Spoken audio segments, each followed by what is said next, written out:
ملک کی 4 ریاستوں مغربی بنگال، اسم، کیرلا، تمل ناڈو سمیت پڈوچیری کے انتخابی نتائج کے لیے کل ووٹوں کی گنتی ہوگی۔ اس سلسلے میں تمام تیاریاں مکمل کر لی گئی ہیں۔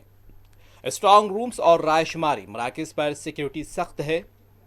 مغربی بنگال کے فالٹا میں سخت سیکیورٹی تعینات کر دی گئی ہے، جہاں مقامی افراد نے گزشتہ روز ٹی ایم سی رہنماؤں کی جانب سے مبینہ دھمکیوں اور تشدد کے خلاف احتجاج کیا تھا۔ اس بیچ الیکشن کمیشن آف انڈیا نے ہدایت دی ہے کہ فالٹا اسمبلی حلقے کے تمام 285 پولنگ اسٹیشنز بشمول معاون پولنگ اسٹیشنز میں 21 مئی 2026 کو صبح 7 بجے سے شام 6 بجے تک دوبارہ پولنگ کرائی جائے گی اور ووٹوں کی گنتی 24 مئی 2026 کو ہوگی، یعنی کل ووٹوں کی گنتی ہوگی، اور اس کے علاوہ 21 مئی کو فالٹا میں رائے دہی ہوگی اور 24 مئی کو رائے شماری ہوگی۔ اس کے علاوہ تمام ریاستوں یعنی کہ کیرلا، اسم، تمل ناڈو، پڈوچیری اور مغربی بنگال میں جو اسمبلی انتخابات ہوئے ہیں اس کی ووٹوں کی گنتی اور نتائج کل جاری ہوں گے اور کل ووٹوں کی گنتی ہوگی۔